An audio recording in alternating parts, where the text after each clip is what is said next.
الحمد لله رب العالمين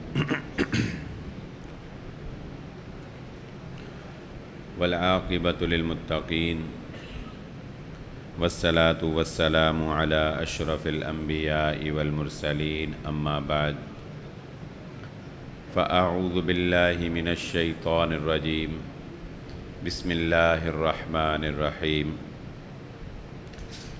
قال الله تعالى في القرآن المجيد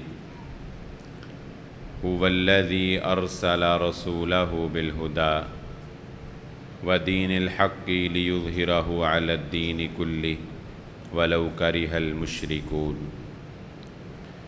قابل صد احترام حاضرین مجلس، محترم مکرم سامعین اکرام،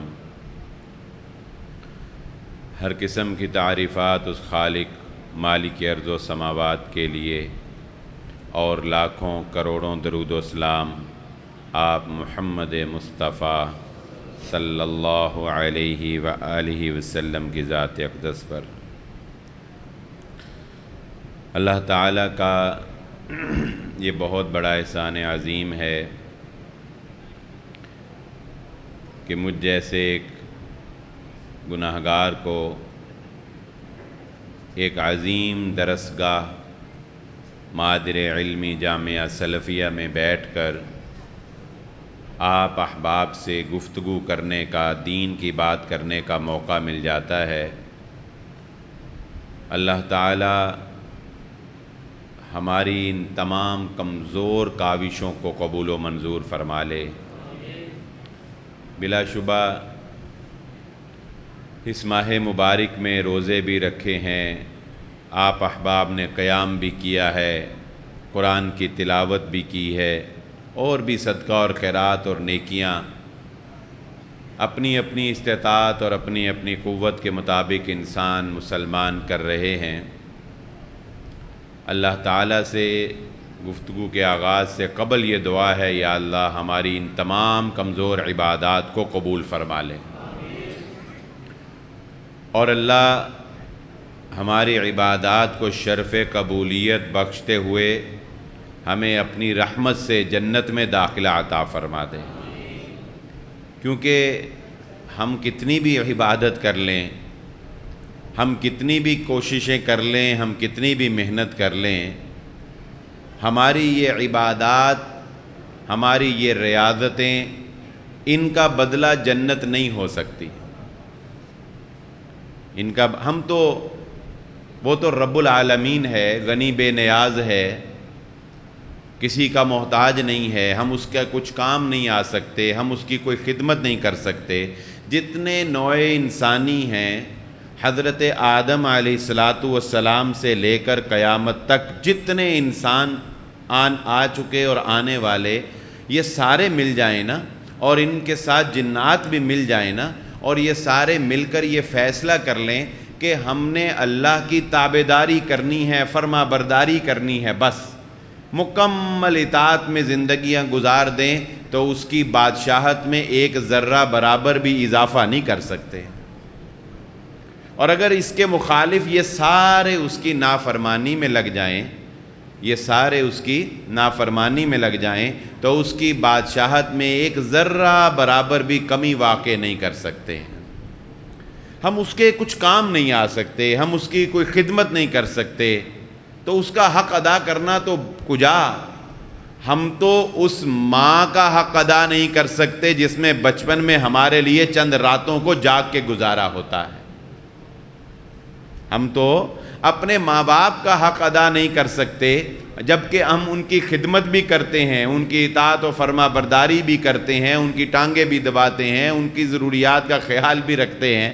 تو جو اپنے عمل سے اپنے ہی جیسی مخلوق والدین کا حق ادا نہیں کر سکتا، وہ اپنی ساری زندگی کی عبادت سے اس مالک الملک رب العالمین کا کیا حق ادا کرے گا؟ انسان جس دن پیدا ہوا نا، اگر اس دن وہ سجدے میں چلا جائے اور ساری زندگی وہ سجدہ ریز رہے، اور بڑھاپے میں جا کر اس کو موت آئے، تو ساری زندگی کا سجدہ اللہ کے انعامات میں سے ایک نعمت کا بھی حق ادا نہیں کر سکتا، ایک نعمت کا بھی حق ادا۔ اس لیے کبھی بھی یہ مان نہ کرنا کہ میں بڑے روزے داروں میں شامل ہوں، میں بڑا عبادت گزار ہوں، میں بڑا راتوں کو جاگنے والا ہوں، میں نے بڑی صدقہ اور خیرات کی ہیں، میں نے بڑی سخاوت کی ہے، میرے جیسا کوئی نیکوکار نہیں ہے۔ جس دن نیکی پر فخر کا خیال دل میں آ گیا، سمجھ لو شیطان کا وار کامیاب ہو گیا اور تمہاری نیکیاں ضائع ہو گئیں۔ اس لیے اللہ سے یہی دعا اور یہی اللہ سے التجا کرنی چاہیے کہ یا اللہ تو اپنی رحمت سے جنت میں داخلہ عطا فرما دے۔ والذین اذا فعلوا فاحشة او ظلموا انفسهم، اللہ رب العزت قرآن مجید سورہ آل عمران میں فرماتے ہیں وہ لوگ، میرے وہ بندے جو اپنی جانوں پر کوئی ظلم کر بیٹھتے ہیں یا ان سے کوئی بے حیائی کا کام ہو جاتا ہے، گناہ ہو جاتا ہے، ذکر اللہ، پھر انہیں اللہ یاد آ جاتا ہے۔ غلطی ہوئی، گناہ ہوا، لیکن پھر اللہ یاد آ گیا، پھر کیا ہوا؟ پھر انہوں نے اللہ سے اپنے گناہوں کی بخشش کا سوال کیا۔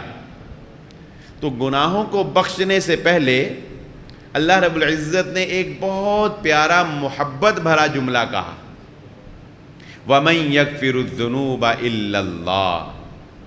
یہ ایسے ہی ہے، اگر ہم اس کو سمجھنا چاہیں اس آیت کو، تو یہ ایسے ہے کہ ایک بندے سے گناہ ہوا، جب گناہ کر لیا تو پھر اسے احساس ہوا، پھر جب احساس ہوا تو اس نے ہاتھ اٹھا کے رب سے جب معافی مانگی تو اللہ نے فرشتوں کو کہا کہ دیکھو میرا بندہ غلطی کر کے مجھ سے معافی مانگ رہا ہے، وَمَن يَغْفِرُ الذُّنُوبَ إِلَّا اللَّهُ، اگر اس کو اللہ نے معاف نہیں کرنا تو معاف کس نے کرنا ہے؟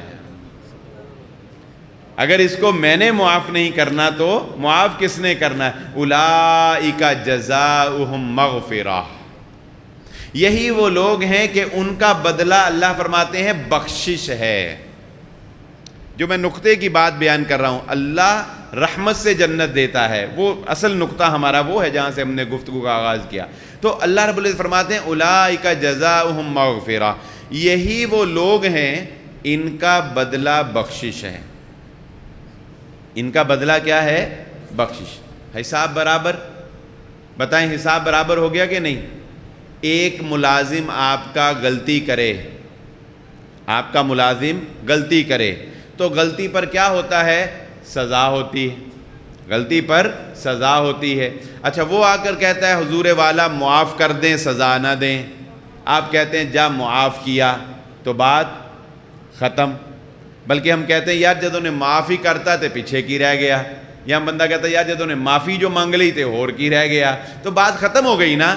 لیکن وہ رب العالمین بات ختم نہیں کرتا، وہ رب العالمین بات ختم نہیں کرتا۔ بندے نے غلطیاں کی، اللہ کے سامنے معافی مانگی، اللہ نے معاف کر دیا، جہنم میں نہیں ڈالے گا، معافی کا مطلب یہ ہے بھئی سزا نہیں دوں گا، جہنم میں نہیں ڈالوں گا، لیکن وہ رب کہتا ہے ہم نے تمہیں معاف کر دیا، یہاں معاملہ برابر ہو گیا تھا، مگر ہم برابری پر تمہیں چھوڑتے نہیں ہیں، ہم معاف کرنے کے بعد تمہیں اپنی رحمت سے جنت عطا کرتے ہیں۔ جنت معافی پہ نہیں ملنی، معافی پر تو جان چھوٹنی ہے، معافی پر تو جان چھوٹنی ہے جہنم سے۔ وہ کہتا ہے جان چھوڑ دی تمہاری جہنم سے، لیکن تجھے معاف کرنے کے بعد ہم مالک الملک ہیں، ہم بادشاہ ہیں۔ ہم نے تیار کس کے لیے کی ہے؟ ہم نے مہمان نوازی کے لیے یہ سامان کیا کیوں ہے؟ تیرے ہی لیے تو کیا ہے۔ جب تجھے احساس جرم ہو گیا، جب تجھے اپنی اوپر ندامت ہو گئی، جب تجھے رب کی معرفت حاصل ہو گئی، یا پھر ہم نے تجھے معاف بھی کیا اور تجھے جنت کا وارث بھی بنا دیا۔ سو ہم اس سے یہی سوال کرتے ہیں اللہ ہمیں معاف بھی کر دے، ہمیں جنت کا وارث بھی بنا دے۔ محمد الرسول اللہ صلی اللہ علیہ وآلہ وسلم نے بھی کہا تھا نا، آپ کی ہستی، آپ کا مقام و مرتبہ امام الانبیاء، شافی روز محشر، اس کے باوجود فرمایا مجھے اللہ کی رحمت ڈھانپ لے گی تو میں اللہ کی رحمت سے جنت میں جاؤں گا۔ بلکہ ایک حدیث کے مطابق تو یوں سمجھ آتا ہے کہ اس نے اپنی رحمت کو رکھا ہی اپنے بندوں کی بخشش کے لیے۔ ان اللہ میت رحمہ، اللہ تعالیٰ نے اپنی رحمت کو 100 حصوں میں تقسیم کیا۔ پانی دیجیے۔ اس میں سے صرف ایک درجہ، 100 حصوں میں رحمت کو تقسیم کر کے اس میں سے صرف ایک درجہ اللہ رب العزت نے دنیا میں اتارا۔